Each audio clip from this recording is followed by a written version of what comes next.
दोस्तों हम लोग शुरुआत से जानते हैं कि भारत के एमका और तेजस मार्क टू जैसे परियोजनाओं के लिए 110 किलो न्यूटन वाले इंजन की जरूरत थी और हमने इसे ढूंढने की कोशिश की, लेकिन इस तरह का कोई भी इंजन हमें उपलब्ध नहीं हुआ। भारत ये चाहता था कि अमेरिका की जनरल इलेक्ट्रिक डीआरडीओ के साथ मिलकर एक ज्वाइंट वेंचर चलाए और 110 किलो न्यूटन के एक नए इंजन को डेवलप किया जा सके, जिसके इंटेलेक्चुअल प्रॉपर्टी राइट और पूरी टेक्नोलॉजी भारत के साथ शेयर की जाए। ठीक ये उसी तरह का जॉइंट वेंचर होने वाला था जिस तरह का अब हम लोग फ्रांस के सैफरॉन के साथ में चलाने वाले हैं, लेकिन अमेरिका की जनरल इलेक्ट्रिक इसके लिए उस समय तैयार नहीं थी और फाइनली भारत को सैक्रिफाई करना पड़ा जी के ही F414 INS-6 इंजन के साथ, जिसका थ्रस्ट होने वाला है 98 किलो न्यूटन का। मैं आपको बता दूं कि इसके लिए भारत की तरफ से 99 इंजन के लिए ऑर्डर भी प्लेस कर दिया गया है अमेरिका की जनरल इलेक्ट्रिक को, जिसके तहत बताया ये जा रहा है कि 12 की संख्या में भारत को डिलीवर्ड हो भी गए हैं और ये जो 12 डिलीवर्ड हुए हैं इंजन, इन्हीं का इस्तेमाल हम लोग करने वाले हैं तेजस मार्क 2 और एमका मार्क 1 के शुरुआती प्रोटोटाइप में। लेकिन किसी भी परिस्थिति में ये भारत की कैपेबिलिटीज को मैच नहीं करते, यानी 110 किलो न्यूटन तो हर हाल में हमें चाहिए ही चाहिए इसका थ्रस्ट।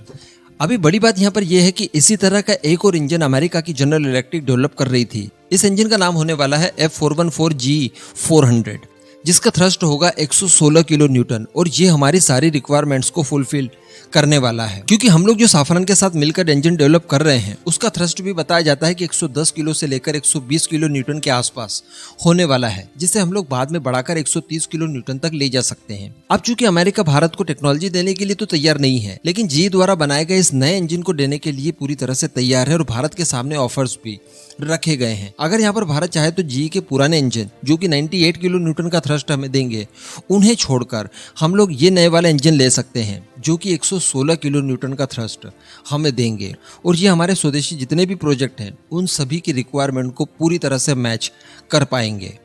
अब भारत का यहाँ पर प्लान ये है कि जो एमका मार्क 1 की पहली 2 स्क्वाड्रन होगी उनमें हम लोग F414 INS-6 इंजन का इस्तेमाल करें। उसके बाद अगली जो 5 स्क्वाड्रन होगी, यानी टोटल 7 स्क्वाड्रन के बारे में बात चल रही है, उनमें हम लोग इस्तेमाल करेंगे 110 किलो से लेकर 120 किलो न्यूटन वाले इंडिजिनस इंजन का। साथ ही कुछ सालों के बाद जी के जब ये इंजन पुराने हो चुके होंगे हमारे एमका के अंदर, तो बाद में इन्हें हम लोग रिप्लेस कर पाएंगे हमारे स्वदेशी इंजन से। लेकिन इससे पहले ये जो नया वाला इंजन इंट्रोड्यूस हुआ है जी का F414G400, ये इंजन ज्यादा सुटेबल रहेगा भारत के इंडिजिनस प्रोजेक्ट्स के लिए, क्योंकि इसके इस्तेमाल के लिए आपको एक्स्ट्रा कोई भी एफर्ट नहीं लगानी होगी। जी के द्वारा ये बताया गया है कि ये पुराने वाले वर्जन के एकदम समान है, केवल प्लग एंड प्ले करना है आपको, बाकी किसी तरह का और कोई एडिशनल मॉडिफिकेशन आपको नहीं करना होगा। यानी एमका की जो एयर फ्रेम है जिसको हमने पुराने इंजन के हिसाब से बनाया है, बिल्कुल उसी एयर फ्रेम में आप इसे बड़ी आसानी से इंटीग्रेट कर पाएंगे। और सबसे बड़ी बात है कि ये फ्यूल भी काफी कम कंज्यूम करेगा बाकी की वेरिएंट की तुलना में। और वैसे भी ये इंजन जब 2024-25 में पूरी तरह से प्रोडक्शन के लिए तैयार हो जाएगा, उसके बाद अमेरिका खुद इन्हें इस्तेमाल करने वाला है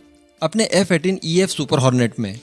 यानी पूरी फ्लीट के जितने भी इंजन हैं इन नए इंजन के साथ उन्हें रिप्लेस कर दिया जाएगा। कहने का मतलब यह है कि जनरल इलेक्ट्रिक ने इसे केवल एक्सपोर्ट पर्पज से नहीं बनाया है, बल्कि अपने डोमेस्टिक यूजेस के लिए भी इसी का इस्तेमाल वो लोग करने वाले हैं। तो अगर भारत यहाँ पर चाहे तो इन ऑर्डर्स में हेरफेर करके बड़े आसानी से नए वाले वेरिएंट के ऑर्डर प्लेस कर सकता है, जो कि इनिशियली भारत को वही वाला पावर दे सकते हैं जिसकी की जरूरत हमें है। क्योंकि वैसे भी अगर इंडिजिनस इंजन की बात की जाए जो कि फ्रांस और भारत का डीआरडीओ डेवलप करने वाले हैं, उसमें बताया जा रहा है कि कुल 7 साल का समय लगेगा। उससे पहले जनरल इलेक्ट्रिक के यही इंजन हमारे रिक्वायरमेंट को पूरी तरह से फुलफिल करने में सक्षम है। तो खैर इस पूरे मुद्दे पर अब आपका क्या मानना है? क्या भारत ने ये नए वाले इंजन अमेरिका से लेने चाहिए या फिर नहीं? नीचे कमेंट करके जरूर बताइएगा।